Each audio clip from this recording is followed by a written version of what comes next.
Bulletcast for life.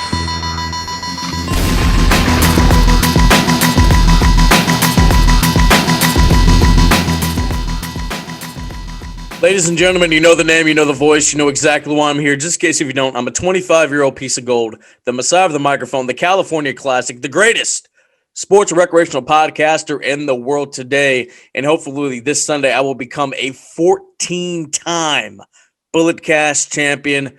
I never do it alone. And he's not my tag team partner this time. It is the sensational Sherry of the BC. Cindy, how you doing? Hey there, I'm doing good. I'm so excited to work with you once again, especially if we're going to talk anything and everything about AEW. Absolutely. You know, we don't record together that often, a handful of times a year, but that's what makes it special. Indeed. So, I mean, you're looking to capture the Bulletcast Championship, also the first woman to ever potentially hold the title. I know you're excited. Oh, indeed. I cannot wait, especially if all my picks are right. You never know. Things are going to change. I mean, it's 2020 after all. Absolutely. You know, I mean, it's like I remember the first time I got the title. It wasn't this current incarnation. It was a paper title we had back in the day. But it means something, you know. It's like acquiring a Super Bowl ring or an NBA championship ring or trophy, an MVP. It means it'll mean the world to you. But yeah, ladies and gentlemen, we are here to recap Friday Night Dynamite. I kind of liked that. You know, I'm a fan of the Friday Night Dynamite. So I mean, it was a packed house in Jacksonville. If you follow certain wrestling fans, like I know Brock Lesnar guy, he was there. If you follow him on Twitter or Instagram, you can kind of see the behind the scenes stuff that was going on. But it felt great. It felt like normalcy.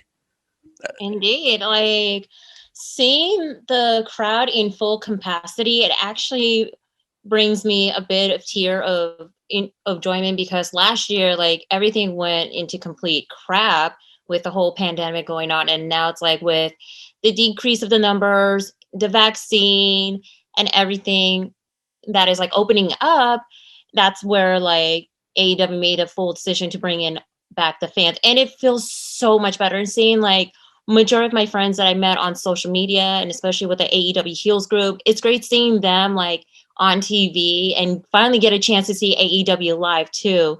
And it kind of like give me hope that hopefully once AEW is going on tour, they're probably going to be going to California, hopefully in Northern California. That would be something that's going to be in like very enjoyable to watch and like feels like it's going back to normal, Phillip, don't you think? Absolutely. And with AEW coming to California, Cody explained this on the Rich Eisen show back before AEW even premiered on TNT, how it's like it's a hemisphere thing and kind of like the old territory system before you get to California. So they were supposed to come here like I think a month after Double or Nothing last year, but unfortunately, you know, the pandemic hit or anything. But it's just gonna make the wait even more enjoyable.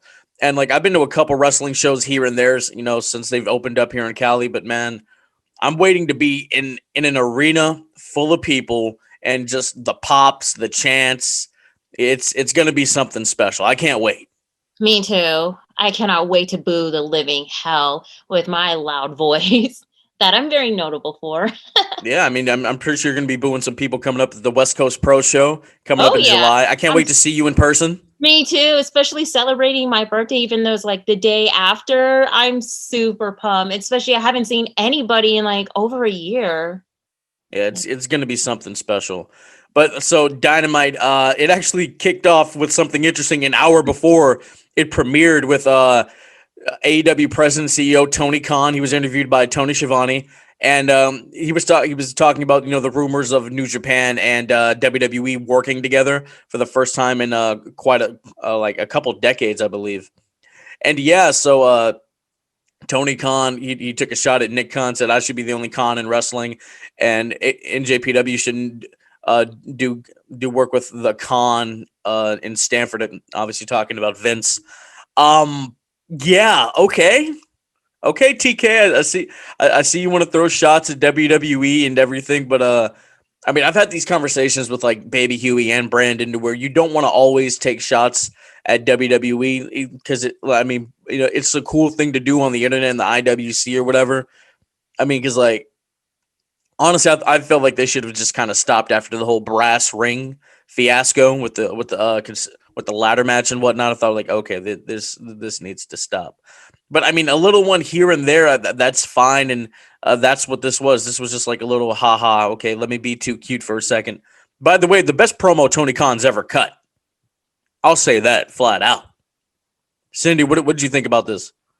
Well, it was a pretty interesting promo from Tony Khan. I didn't know that he's going to be taking a shot at WWE with this whole like a rumor of WWE and New Japan working on a partnership, despite the fact that Tony Khan, with his ego of kind of like a rich, spoiled boy who's running the company, who's supposed to be like what, a GM, and saying that, and how he's saying that he brought in like Yuji Nagata, Ren Narita, Rocky Romero, putting up the matches for the IWGP United States title on Dynamite. It just set the bar high, like knowing the fact that Tony does care about this whole partnership, especially like the working relationship with New Japan. And honestly, to say that I feel that Tony needs to work a little bit more on his character. His promo game is pretty much, it's getting there, but he still needs to work on his character altogether. But like the way that he delivered the last part about saying like not just some con man in Connecticut, that's where the bar went high, and that's where everybody was talking about it on social media with like a very surprising reaction. You have like a lot of the AEW fans that are like really for Tony Khan and especially his promo. And then you have some that are like giving him a hard time for his promo and saying that he should have said it in the first place. He's just complaining once again or making excuses. And so it just seems that more that Tony is trying to reach out to the audience saying, making a comment about what his take on it, despite the fact that there's not even a confirmed report that if it's going to happen with the partnership between WWE and New Japan Pro Wrestling. Yeah, I mean, that's a whole topic for another time. But I mean, I've always been an advocate that if it were to happen between New Japan and WWE, we kind of need it to happen. I mean, just think about the matches you could get. Okada versus Rollins, Tanahashi versus Cena, Ospreay versus Orton, Ospreay versus Roman. There are so many matches that could be best for business in the long run if they were to do like a super show, like how they had the Collision in Korea, which go watch that episode of Dark Side of the Ring. But stuff like that would be interesting. But TK taking shots at WWE, it is what it is. Now moving on, Dynamite kicks off with Darby Allin making his way to the ring, accompanied by Sting. The packed house, the atmosphere, it felt amazing. It felt great. You love to see it. Darby Allin takes on Cesar Bononi, who was accompanied by the Hollywood hunk Ryan Nemeth and JD Drake. And Darby Allin picks up the big win going into his tag team match against Scorpio Sky and Ethan Page this Sunday at Double or Nothing. Oh, yeah. I mean, this opening match was pretty much a good showcasing match for Darby Allin alike, especially setting the bar high for him, competing against anybody in all different calibers, especially the match against Cesar Bononi. But it's so funny that Cesar being part of the Wingman, especially the line that Tony Schiavone said about the Wingman, they got waxed and vaxxed, and they're ready for the hot boy summer. I like this commentary part from like getting to know more of Cesar Bononi and the rest of the member of the Wingman too. But itself, this match was pretty solid. However, like the only thing that is like most impressive was after the match where Darby and Sting did call out Scorpio Sky, Ethan Page as they came out, cut a promo, but then a surprise attack happened from the Wingman, and that's where Sky and Page took the advantage until like this whole big mess of a save from the Dark Order, which I'm not a fan of this whole running, like the run-ins after the match. It seems kind of like a bit of an overkill, but that's just me though. No, it's a trope that WCW used. It's a trope that TNA used. Yeah, you know what I mean. It is what it is. I mean, like you watch those old Nitros, utter chaos at the end of like every match or at the end of every show. We don't know what's gonna happen next. Stay tuned. Come back next week. That kind of thing. So that's all that is. They do the run-ins a little too much. They need to calm that down. They need to calm the whole faction thing down too. That's totally. That's just me. But moving on from that, we have the weigh-in of the American Dream, Cody Rhodes, and the Governor, Anthony Ogogo. It was hosted by Paul White, the former Big Mhm. Show. I thought that was a cool show, charismatic as always. Saying it was so good to see the fans back. You see, Ogogo's accompanied by the factory, and then Cody's accompanied by his Nightmare family, by his camp, by the students at the Nightmare Factory. One of the girls, she used to train out here at East Bay Pro. I forget her. Yeah, I forget her name. She's a Bay Area native, so shout out. Shout out. So they accompanied Cody for the weigh-in, and it was it was all nice and good. Cody, I think, weighing in at what, 218, Ogogo 219. Yes. He has the 1 pound advantage, Hmm. which Yeah. I mean, which as an amateur wrestler, if you got that pound advantage, it kind of works in your favor a little bit. Oh yeah. Even though that QT Marshall did interrupt us saying that Anthony Ogogo has the bigger victory because he is like one pound higher than Cody too. I mean, with this weigh-in, it seems to be pretty interesting, but like very unique. Like, have we ever had like a weigh-in segment before in any wrestling event in the past, Philip?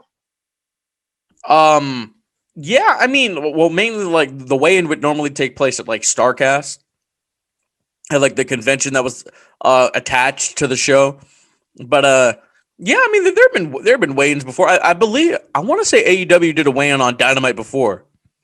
I can't remember who the combatants were, but it was cool. It gives it a real sports like feel, which is something that I'm always for in wrestling. You know what I mean? Definitely. Yes, I mean this was cool. What are your thoughts about Cody being the American Nightmare for this feud? I mean, it was great to see him like being in character as the American Nightmare. It's actually set the bar high for him in his career too, because as y'all know, that he is still feuding with the whole members of the factory. And I know that he's trying to present it to be like the top leader of the Nightmare family. So he had to bring his A game for this particular match. The thing of it is that I feel like his promo was been a little bit over the top, especially the promo that he cut 2 weeks ago. Yeah, yeah. That You see like that promo, it's been labeled tone deaf by yes, by people in the African American community, the urban community, etc. right. And I don't know if you saw this on Twitter, but somebody was like, "Cody, your half black, half white baby isn't going to end racism, so stop playing us." Yeah, look, I mean, it was all over the place, that promo. I mean, he talked about segregation, talked about his baby is gonna have the best of both worlds, so to speak. He talked about America's great and the ideals and the American dream and all that other stuff. I mean, Cody, I love you to death, my guy. You're one of my favorites. You are one of my favorites. You have to learn how to read the room. You have to be really socially aware, and that's what these promos need when they talk about like really touchy topics like racism and segregation and the mistreating of humans and humanity. You have to learn how to read the room. You have to know how to deliver these topics in a certain way to where you get your point across without being blatantly tone deaf or offending a said party or a said group of people. Do you know what I'm saying? Hmm. Yeah. Indeed. And it's like you have to like set like knowing like how they're gonna work cohesively and how they're gonna stand out the most too. Because if you want to join in any of the faction, you have to like set what makes it special. But that's just me. Yes, ma'am. Yes, ma'am. All right, moving on from that, Christian Cage and Will Hobbs. Shout out Will Hobbs, man. It's so cool Mhm. seeing him on national TV. Agree. They're brawling backstage. Both men will be in the Casino Battle Royale, which, of course, the winner of that gets a world championship opportunity at a certain point in time in the future. So the two heavy favorites in that Casino Battle Royale. Indeed. And I'm glad you did acknowledge that because like you have like so many competitors that's going to be competing for the battle royal. And I think for the fact that they're shining it more for Christian Cage, especially the continuing feud with Team Taz, that actually sets like more of the storyline of what's going to be happening next. So him and Will Hobbs feud definitely is the icing of the cake for what's going to be happening on Sunday as well. Absolutely. I mean, Cage, he was in a battle royal earlier this year, Hmm. so he has a little battle royal experience in this year. What have been your thoughts on the Christian Cage run so far? His first match back was with Frankie Kazarian. It was a little slow, but given it's been 7 years, so Hmm. I wasn't jumping any like judgments or anything. But he's had a couple matches under his belt. Matt Sydal, Hobbs. What have been your thoughts about the in ring progression of Christian Cage trying to get the rust off? I feel that he's actually getting there, knowing the fact that it's been so long for him to be in the ring, and especially that everybody's now getting to know more of who is Christian Cage, as everybody knows from when he used to be in WWE and Impact Wrestling. And it seems that the more that he's actually getting involved into each of the matches and more of the storyline, the better. The fact that he's going to be able to be on the top, especially with the whole like AEW ranking system. Yeah, I mean the ranking system, it has its flaws. It Mhm. like Hangman Page lost one match and went from number 1 to 5, which that doesn't really make sense to me, but okay. Yeah, it doesn't Yeah. even make sense, but hey, Dr. Britt Baker did explain more about the ranking system, how it's important. Yeah, Hey. she did a great job of incorporating it. I mean, Christian Cage, man, like I say this all the time on the show. He's so underrated, like it's not Yep. even funny. I mean, the guy got great matches out of the great Khali. Yeah. You know what I mean? Right? Like Christian Cage is what's up. Like I need to get him on this show. I need to just like chop it up with that dude. Cause I mean, like and the outwork everyone moniker, it speaks to itself. Cause like you watch certain pay-per-views from WWE, TNA, etc., whatever, man. Like Christian, like it was never a bad match. It was good to really good to great. It was always in that tier, those 3 tiers. You know what I'm saying? Right. Yeah, so I'm excited for a Christian Cage. Hopefully, I'm spoiler. He's my pick to win the Casino Battle Royale. Okay. Yeah, so we'll see. Yeah. Moving on from that, a very hot, excited Hangman Adam Page comes out to a monster ovation at Daly's place as he takes on the bad boy Joey Janela. It was a good match. Yep. Got pretty physical at one point. Hangman started bleeding, and red equals green. Red equals green, brother. That's what I've always said. A beautiful buckshot Larry to get the job done. Hangman Page soaking it in with the fans being back, getting a big win over Joey Janela. Brian Cage comes in and he said, and Hangman Page tells him, no, leave Team Taz, leave them in the back. I'll leave Dark Order in the back. You and me, 1-on-1. So it's going to be interesting to see Cage versus Page at Double or Nothing. Indeed. And like with the whole like Hangman Page busted open, is that's when I believe Joey Janela did deliver a big boot or some type of like a thrust kick to Hangman Page that actually busted open on his face really hard, and that's where it's starting to bleed too. But the match itself, it was your typical standard match. I mean, Joey Janela, we haven't barely seen him on Dynamite. He's mostly wrestled on AEW Dark and on Dark Elevation, where he's still teaming with Sunny Kiss. It just seems that like it just brings like more of like a really good high caliber of a match. But then you have his Taz that was on commentary the whole time, where he actually like took a jab about Hangman Page, and that's where what happened after this match, where Taz did got up, introduced Page to Brian Cage, and that's where everything started to conclude it. And I'm very excited for this matchup between Page and Brian Cage. And the thing of it is too is, why is not Brian Cage not defending his FTW title at Double or Nothing? Like it should have happened. It's a prop. In championships they shouldn't be props. They should be defended and held with an honor. Because I mean, you look back at the ECW days, Taz, that was a world championship to him. Like Hmm. that was real to him, and I wish AEW and Brian Cage would take that more seriously. I mean, the Bullet Cast title has more prestige than the FTW title. Let's be Of real. course. Yes. Let's be real. But I'm excited to see what Cage and Page are gonna do. There's so many Cages and Pages at AEW. It's kind of ridiculous. But I'm excited to see what those two men are gonna do at Double or Nothing. Moving on from that, John Moxley and Eddie Kingston, they will be challenging the Young Bucks. No Young Bucks on this show, by the way. They will be challenging them for the AEW World Tag Team Championships. We have a segment of Mox and Kingston out in the outskirts of somewhere in some field burning the Dior Jordans. That's $22,000 down the Right? drain. Oh my God. I can't imagine. Yeah. I can't But imagine. that amount of money, I would have paid off my student loan debt. Do you know how many like little hoopty cars I can get with $22,000? I can get about 6 or 7 cars with that much money. Exactly. Or getting your own place or an apartment in the Bay Area since they're freaking expensive. That is true. That is Yep. true. Section 8, ladies and gentlemen, get Section 8. It will help you out a great deal. But yeah, man. So what'd you think? What'd you think of this promo? You know, Moxley said he trusts this Kingston with his life. He says he would die for this man. Well, I actually do enjoy the promo, especially the whole like Kingston and Moxley burying the Young Bucks' expensive shoes. And you know what's funny is that they were about to start the promo, but then it got cut to commercial, and that's where like the whole production kind of messed up a bit. But they did brought in the segment back after once the commercial is over. I feel that Moxley and Kingston, like being a tag team, they actually work pretty well. And especially with this segment, you could tell like they actually kind of like have this whole connection gelled in together. And it actually gives more of a convincing way to tell everyone why they deserve to win the tag team titles. And this is it.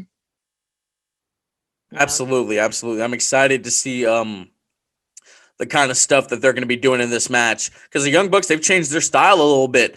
You know, they were really doing a lot of the flippy shit. It's a bonus pod. We can let loose here. Definitely.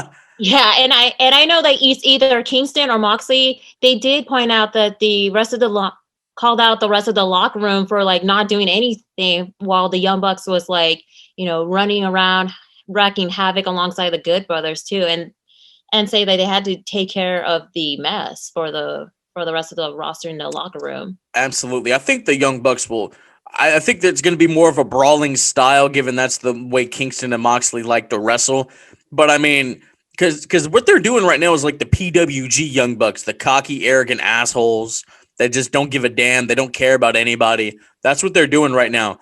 I think we might get the Young Bucks of like the All In era, because I've said it time and time again on this podcast.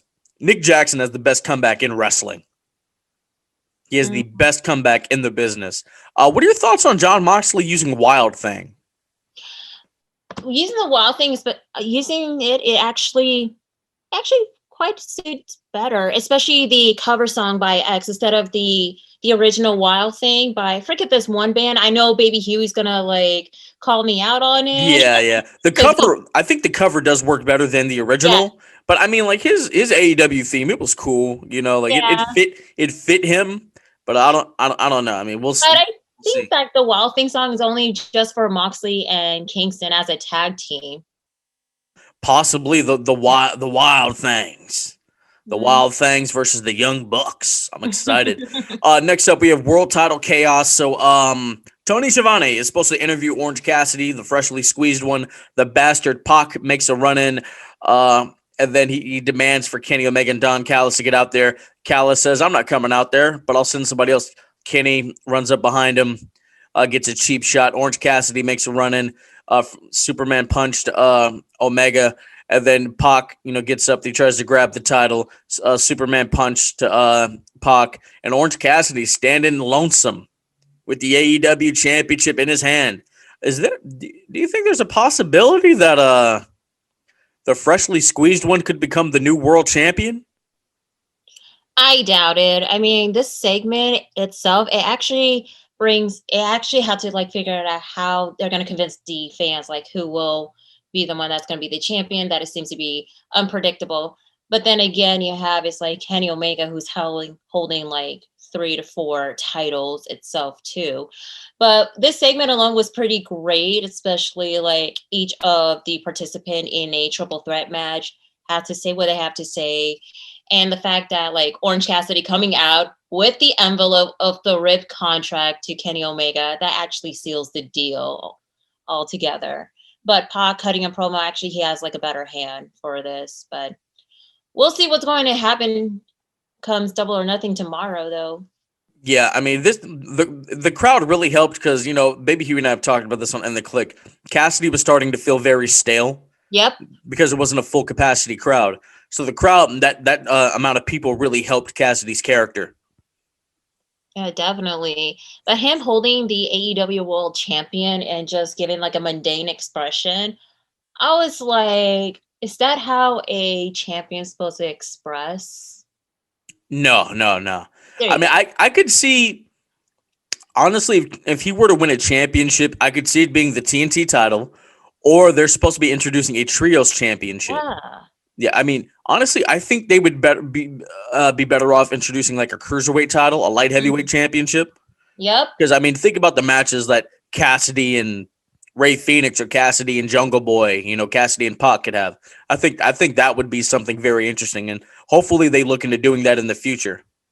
Definitely. Hopefully it better be less than like what 5 titles, Philip, because you know how you feel about many titles. Look, don't get me started. Like there are too many championships. I criticize WWE. I love that company, but they have too many goddamn titles. AEW. I mean, they have the world title, women's title. They have the tag. They have the TNT.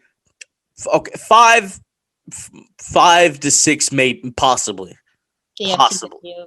possibly. Let's not go overboard. You know what I mean? Yeah. Moving on from that, Jade Cargill signs with Mark Sterling. He was the attorney for Maxwell Jacob Friedman going into his World Championship match with John Moxley. She signed with him, so she doesn't sign with Vicky Guerrero, doesn't sign with Matt Hardy.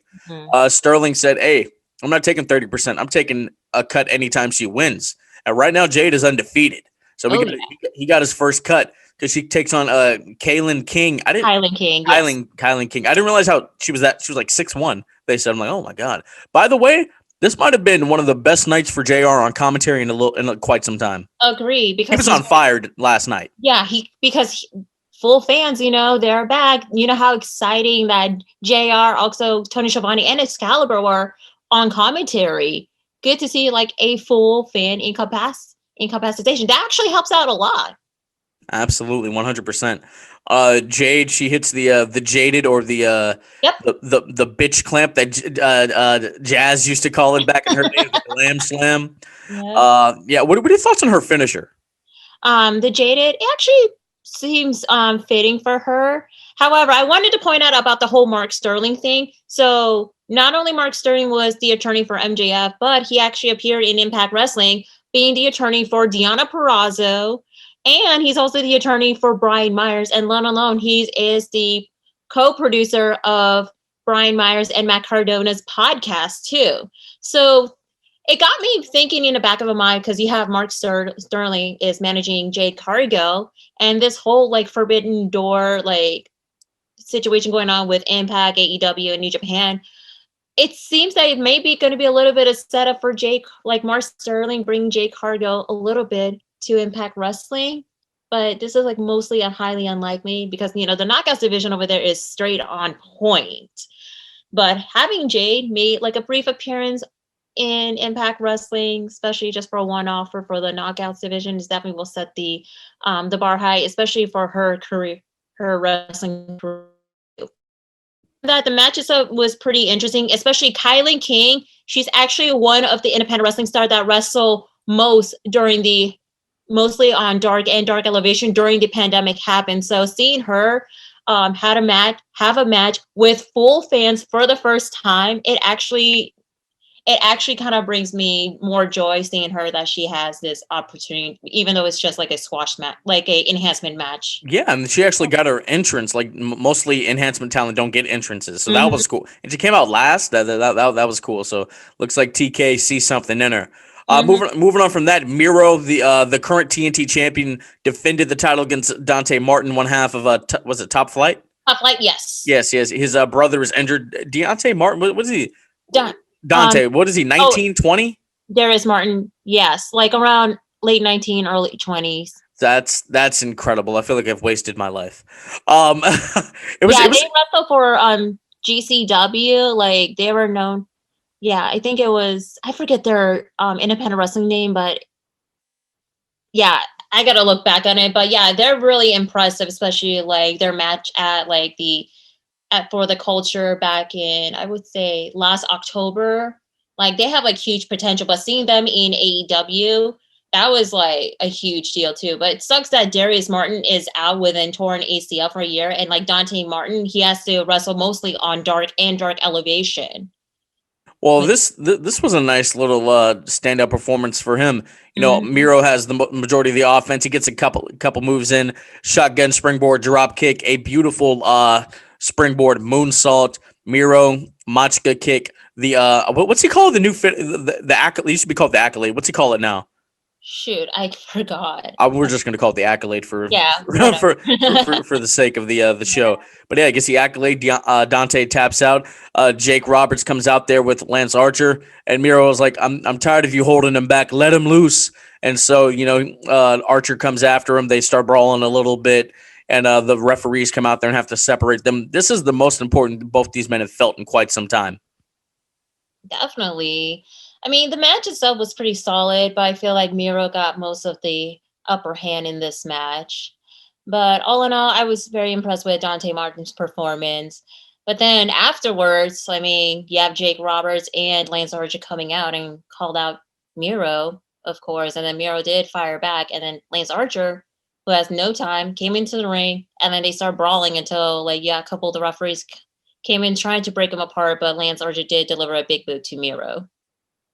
Yes, yes, yes. So it's going to be interesting to see what happens this Sunday. All right. It has been a year since Hikaru Shida won the AEW Women's Championship. Tony Schiavone and Bryce. What's the referee's name? Bryce Ramberg. Bryce Ramber. Yeah, he was holding the brand new AEW Women's Championship. It's still the same design. There's just more gold on the Yep. title. Which honestly, I And had more to I had to design. watch it back because I was like, oh, that's a different title. Hmm. so Yeah. they presented her with the new championship, and Britt Baker. Oh, I love Britt Baker. I love Britt Baker. She comes out there and she says, the interview I did with Jr. a couple weeks ago, I misspoke where I said I was going to be the face of this woman's division. She said like what is she? I'm trying to get the exact terminology. She said, I'm going to be the face of an era like before me, 316. It's going to be DMD. And then she dropped the mic, walked off. Short, simple, to the point. Britt Baker and Sheeta, they're going to do good business on Sunday. Oh, definitely. Now, before I talk about it, I know there has been some controversy going on, especially with the Spanish commentary team. So it has been reported that, like, during the before the whole Hikaru Shida segment, um, one of the Spanish commentator, Willie Ariba, actually did say like a pretty much a tone deaf mocking Sheeta's accent. And I know Dasha was trying to tell him, please stop, something like that. But then again, that's where like the whole controversy happened, and it's been confirmed that AEW did let go Willie Urbina from the company for good, for saying some remark things. Oh, okay. I just saw that on Twitter. So I didn't know the backstory for that. I didn't even know who that guy was. Well, good on them for getting rid of him. Yeah, that's Definitely. absolutely that should have happened. Definitely. Now it's up with the whole AEW Women's Championship title design. I actually love it. I feel that the title is more defined and it's like more of like a championship. I would say it's not like a toy, unlike the old title design. It feels kind of like a replica, like a toy design, like where you get it like at Target or any toy store. Yeah, I need them to start making replicas of these titles. I'm trying to be a belt collector. You feel me? Of course. But yeah, seeing Sheeta like coming out, she looks gorgeous as ever. Coming out and like celebrating her 1 year accolade as being the longest reigning AEW Women's Champion, especially like during like the pandemic too, and how like she's thinking the fans would have her back. Britt Baker coming out, cutting a promo, saying that she gave Sheeta her time to shine during this difficult time of the year, but now it's time for Britt Baker to be the new champion. spoiled for my pick, though. Yeah, I'm excited. I can't wait. I cannot wait. All right, we have Ethan Page and Scorpio Sky defeat Evil Uno and Stu Grayson of the Dark Order. Massive ovation for the Dark Order. Oh yeah. Yeah, I think this is the first time a lot of fans have. Yeah, the first time a full capacity crowd has been able to see the Dark Order since the passing of Mr. Brody Lee. Yep. And yeah, I mean it was a good match. The Ego's Edge gets the victory as a Scorpio Sky introduces that heel hook that he tied down Stu Grayson with. Yeah, and then after that, Darby Allin comes out with the army of Stings under Sting mask, and Sting happened to be under a Sting mask, kind of doing the old WCW trope. Yep. And yeah, so they brawl for a little bit, just kind of putting over that this is going to be a very interesting match coming up. Indeed.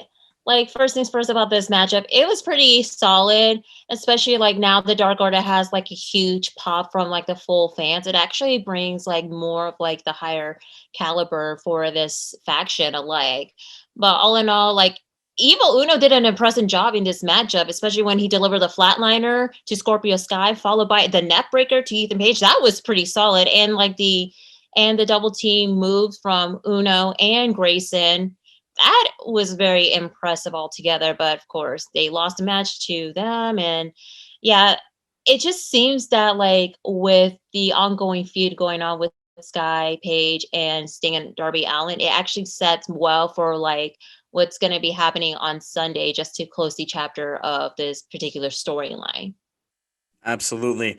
The last thing we saw on Dynamite was the Inner Circle celebration hosted by the Bish, the Hall of Famer Eric Bischoff. Happy belated birthday to Bischoff also. Yeah, he talks about 25 years ago, I introduced probably the greatest faction in wrestling, which there's no argument there. Yeah, so the Inner Circle come out. There's a nice video package showing everything that they've done. Santana, one hell of a promo, man. Hell of a promo, saying that if this is the last time that I get to stand here with my brothers, I'm glad it's in front of all of you. Sammy talks about how he left the Inner Circle. Hager talks about all the good times. Jericho talks about when I was asked to create a faction, what would it look like? And he's glad that this was the end result. And then MJF comes up on the screen after, the Inner Circle does their patented flip off to the camera in unison. He takes the Iceman, Dean Malenko, hostage down on the football field, so the Inner Circle all rush out there. They get ambushed by the rest of the Pinnacle. Santana and Ortiz, they get pile driven through some tables, and the rest of the Inner Circle is laid out. And then the Pinnacle, they all put their hands on top of each other. And MJF says, "When you're in the Pinnacle, you're on top." So that is the lasting image we get before we head off into Double or Nothing on Sunday. What were your thoughts on this whole segment? I think this is a very well put together segment. It was great seeing the fans singing the full song of Judas. Not the full, but like, parts of the intro of the song Judas. And so I really enjoyed this whole video package, especially like reminiscing like how the Inner Circles just got started and how like each of the members did spoke out what they're experiencing. And especially I like the fact Sammy Guevara did mention, I was once wearing a panda hat. What I was thinking, to now he's becoming like the one of the best faction in AEW. And it seems that everybody did groan, like joining in the Inner Circle, and how they actually like set well from themselves too. And especially Jericho saying that he loved everybody in the Inner Circle, of course. So it was pretty much a very nice, you could say kind of like a very famous last word type of situation for the Inner Circle to be together possibly one last time going into the Stadium Stampede match. But the ending itself is actually spot on. But you already knew that like when the Inner Circle was trying to run to the football stadium, you know that they're going to be ambushed by the Pinnacle. How about that crazy table spot that FTR did deliver to Santana and Ortiz? Like they both pile drive them through the table. Like, wow. That was like a pretty that was crazy. Yeah, that was crazy. Yeah, that was the only brutal part like out of this whole like ambush was that table spot, and that's it. Absolutely, Sean Spears hitting Sammy Guevara with the chair because he's the chairman. Yep, he's still the chairman. All right. So with that being said, it is double or nothing time. Oh yeah. The number one title in the game is on the line. The epicenter of why we do what we do. Bullet Cast Championship. Brandon, I have his picks. I have yet to hear from Baby Huey. So with that being said, let's get right into it. All Uh, right. on the buy-in, Serena Deep, the NWA Women's World Champion, defends against Rio, which this is being said, this is her last match in America for quite some time because as she will go back over to Japan. So with that being said, I picked Serena Deep to retain the NWA Women's World Championship on the buy-in.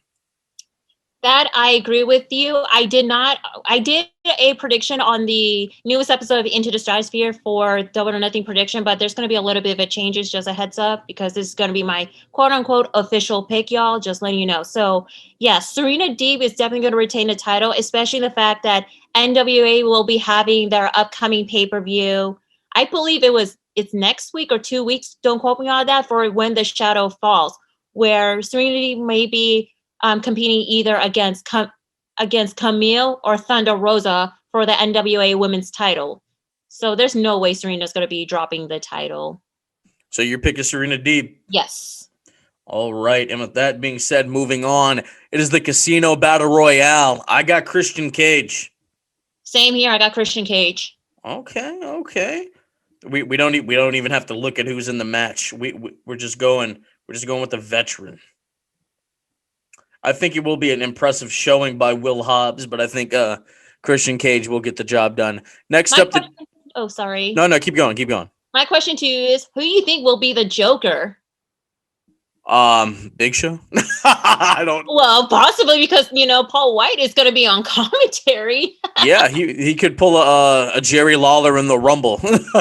Oh, definitely. I don't know who's free. Who's free? Well, I'm thinking about this whole partnership going on with New Japan and Impact Wrestling, and especially I did see the last Andrade. Maybe him too. I think that would be cool. Yeah, I'm thinking Sami Callihan. Oh, that's nice. I love Sami Callihan. Yeah, Sami Callihan, I could see him being, because I know that he had a feud going on with Kenny Omega, Don Callis, and the Good Brothers on the latest episode of Impact Wrestling for quite some time. And so seeing him, or maybe Moose, being the Joker could be anything. You never know. That would be very interesting to see Moose pop up in there. Mm-hmm. Oh no, we gotta wait and see. The TNT Championship, Miro defends against Lance Archer. This is a tough predicament. See, Miro just got the title, but Lance Archer, if he loses this, he's going to be in the kind of the Bray Wyatt realm where, I guess that's just what he does. He just loses in big situations. I'm going to go Lance Archer. Honestly, I'm going with Miro to retain a title. There's no way that Miro is going to be dropping the TNT title. I feel that with Miro, because everybody was giving Miro crap when he was part of a, tagging with Kip Sabian. I'm waiting for the whole match between Kip and Miro happening next. But Miro, being the champion he is, he needs to set the bar high, and especially being the top heel as he is for the company as well. That's what everybody has been waiting for Miro to give him a better push, and this is it. So there's no way Miro is going to be dropping the title. Okay. You make me want to change my pick, but I'll leave it at Archer. I'll leave it at Lance. We shall see. Okay. All right. Sting, his first in-ring match in 6 years. He is tagging with Darby Allin to take on Ethan Page and Scorpio Sky.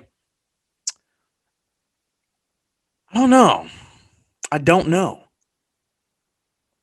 Well, honestly, I know that Darby Allin is going to be the one that's going to be taking care of most of the match, and then Sting will be the one that's going to get the hot tag, because this is going to be the first time Sting's going to have a match in front of a full audience. So having Sting with the hot tag, that's going to be giving more of the whole crowd pop.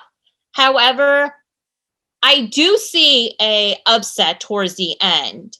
So for my pick, I'm going to be going with Scorpio Sky and Ethan Page, especially especially that they're forming a tag. They're now a tag team.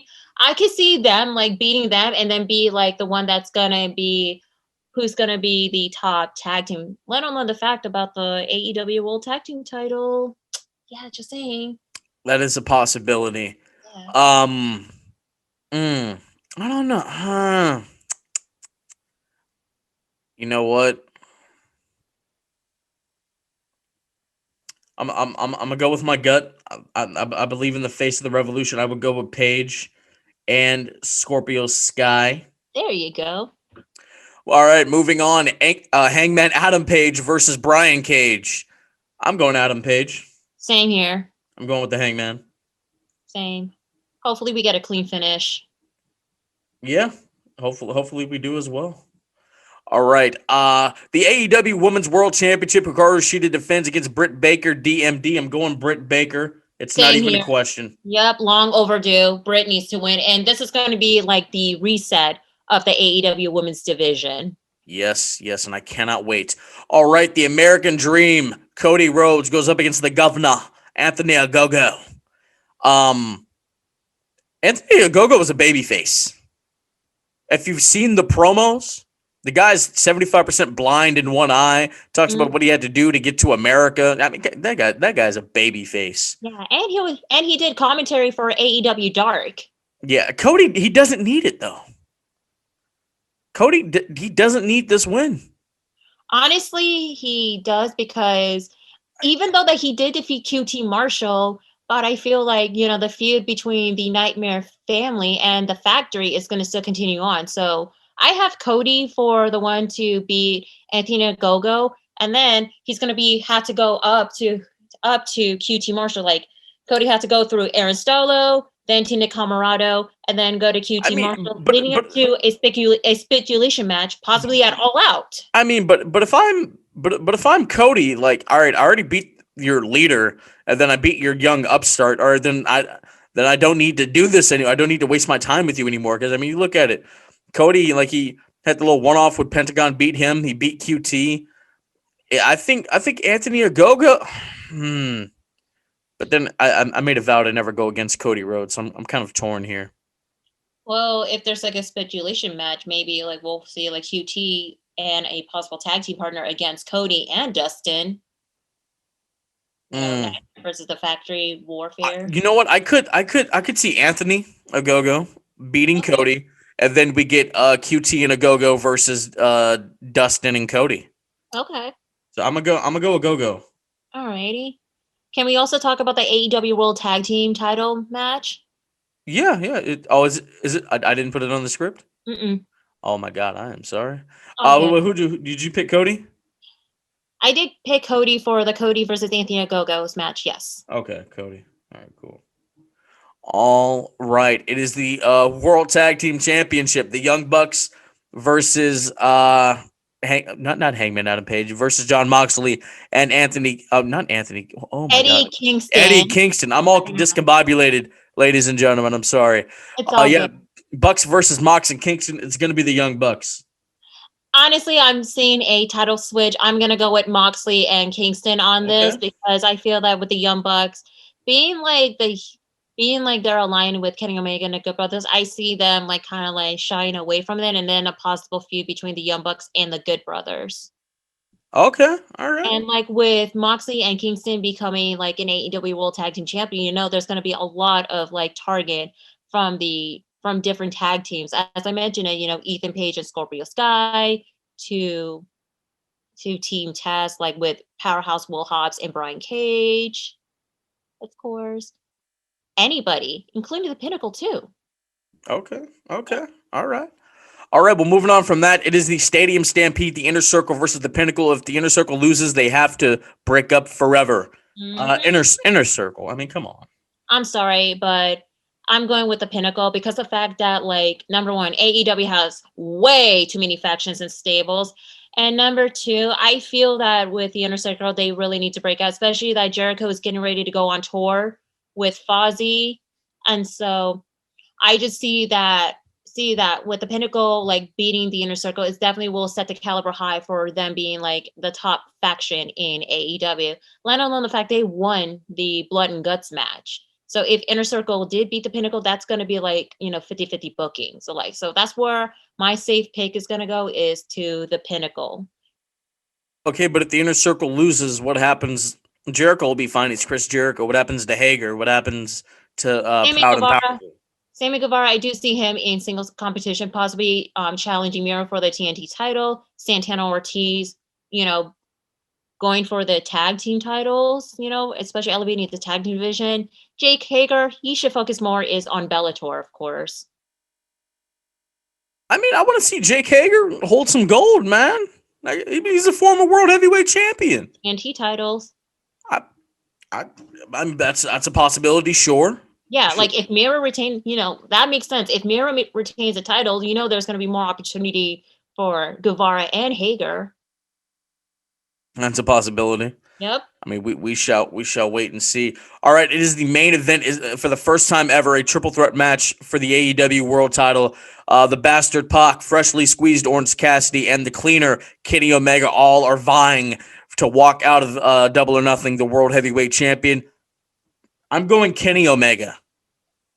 Same. I'm going with Kenny Omega to retain the title. I mean, with all due respect to Orange Cassidy and Pac, I don't see them like being champs. So it's hands down Kenny Omega. Yeah, I mean, I see them holding some other gold in AEW eventually down the line because I mean I still think Hangman Adam Page is going to be the one to dethrone Kenny Omega.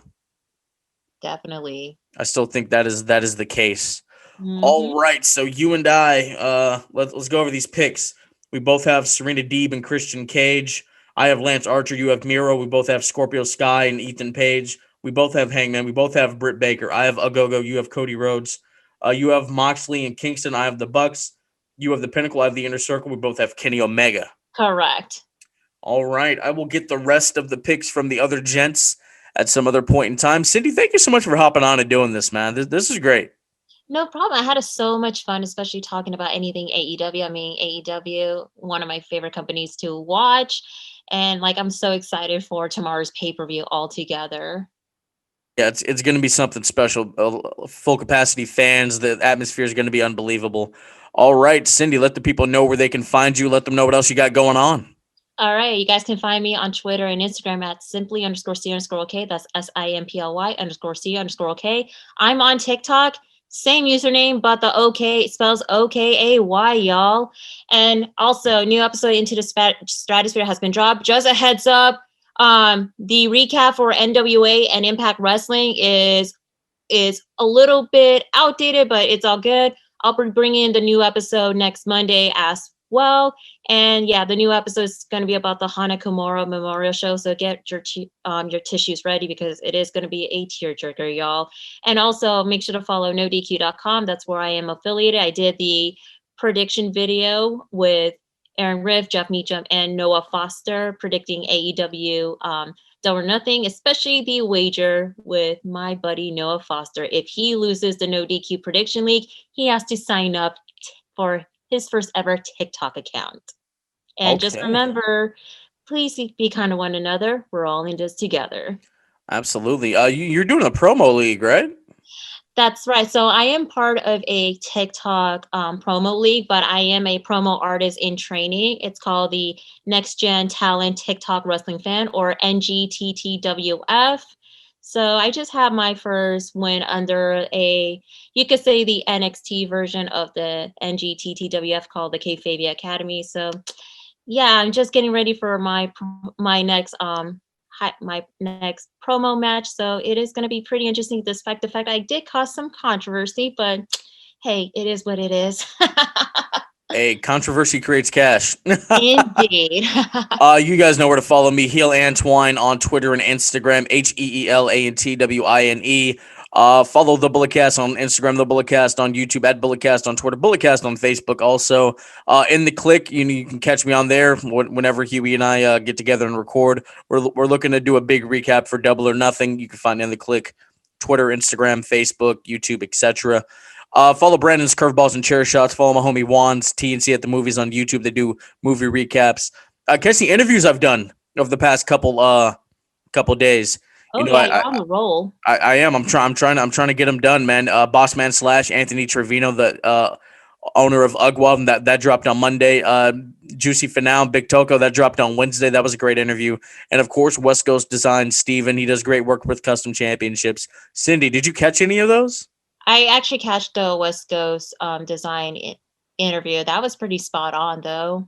Yeah, I hate. I mean, it technically it is on video, but the camera was charging, so we had to use his phone, and he Got couldn't get it. it to me. It was a whole other thing. But audio is more important than video, ladies and gentlemen. Audio is Correct. more important than video.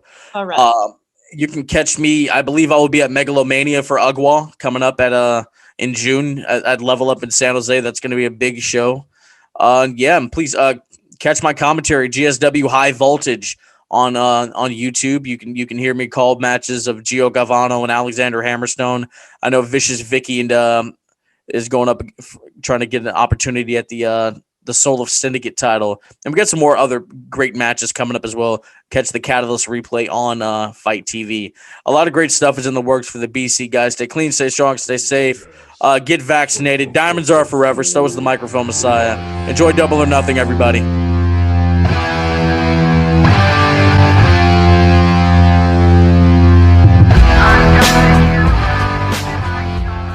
This has been the Bulletcast. Thank you for listening.